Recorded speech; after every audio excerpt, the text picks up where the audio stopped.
$40 billion with a B. Didn't even give people time to read it. This government is so scummy. Joining me now, my friend Congressman Chip Roy, who one of the few Republicans, sadly, who actually voted against this. 149 voted for it. Congressman, does Congress honestly believe that there's an endless shelf life on treating people in this country like crap? Is this something they believe? Well, Jesse, I don't have the words to put in context how frustrated I am at my Republican colleague that only 57 voted no on a $40 billion bill that was not paid for and that was filled with all sorts of slush fund dollars for the State Department and bureaucrats to dole out in whatever liberal way this Biden administration sees fit. We don't trust these buffoons to tie their own shoes, much less spend $40 billion. Yet Republicans just gave them a blank check because, I don't know, they want their pretty little blue and yellow lapel pin. I don't know what to say, but it's absolutely asinine. We can have a reasonable debate about doing our part to help Ukraine. I've never said we shouldn't. And in fact, I've voted for a handful of resolutions and measures to show solidarity with the people of Ukraine against the horrors of Putin. I haven't worn the uniform like you did and like a lot of my constituents did.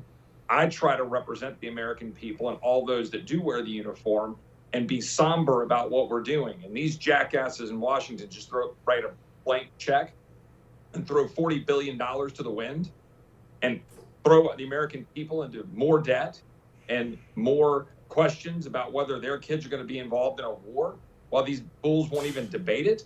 We had 5 hours, Jesse, before we were voting on this thing. 5 hours. Can you explain exactly how big it is? I want people to picture in their mind what you were given 5 hours to read. How big was this bill, Congressman? Well, interestingly, unlike some of the monstrosities we get, 2,000-page bills with 6 hours to read, this was actually only a 30-page bill. But let me tell you why that's actually a problem in this case. We didn't debate anything about the substance or the strategy of what this administration is allegedly doing. Now, keep in mind, I've only been given 2 briefings about Ukraine from the administration. Those 2 briefings, they got everything wrong. They said Kiev was going to fall in 3 days, right? They said all of these things that didn't really turn out to be true. And now you've got the administration just coming in saying, we want $40 billion. You've got the Democrats on the Hill saying, sure. And then you've got Republicans, because they're all beholden to the industrial defense complex, rubber stamping it and saying, sure, yes, sir, may I have another, right? That's the problem. And if you look at the 30 pages, there are all sorts of undefined terms. It's just, here's money to the State Department to go do refugee resettlement. Here's money to the State Department to go all of these non-governmental organizations. Here's money for Ukraine on defense purposes, but then we don't know exactly how that dollar is going to be spent. We're doing open-ended things with vague terms with $40 billion unpaid for. I can't stress that enough. Remember the old debate of guns versus butter that you had to sacrifice at home in order to pay for the wars abroad? No. These clowns just say, write another check, mortgage your kid's future, step into the middle of war without an actual debate on war. And that's the other thing. They say things like, well, we're at war. Well, hold on a second. We never declared war. Are we at war or are we not at war? Don't you think we should actually vote on that in the people's house?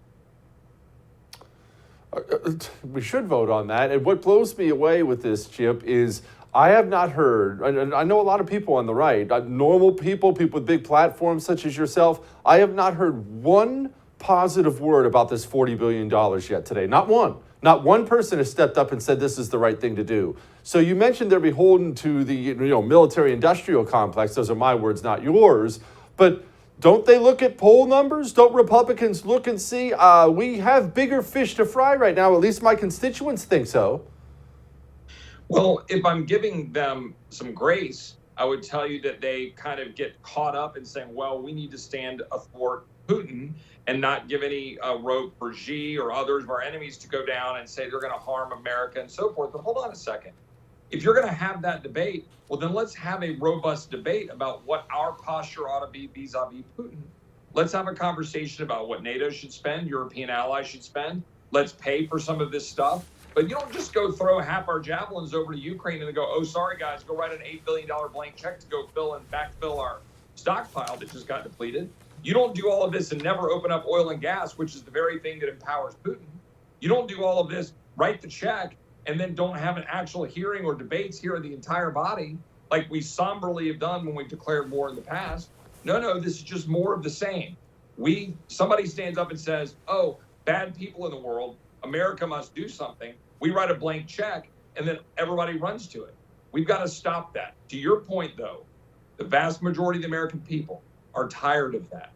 They want us to do our job. They want us to focus on home. They want us to secure the border. They don't want us to commit our troops in blood and treasure to war without doing the somber job of debating it.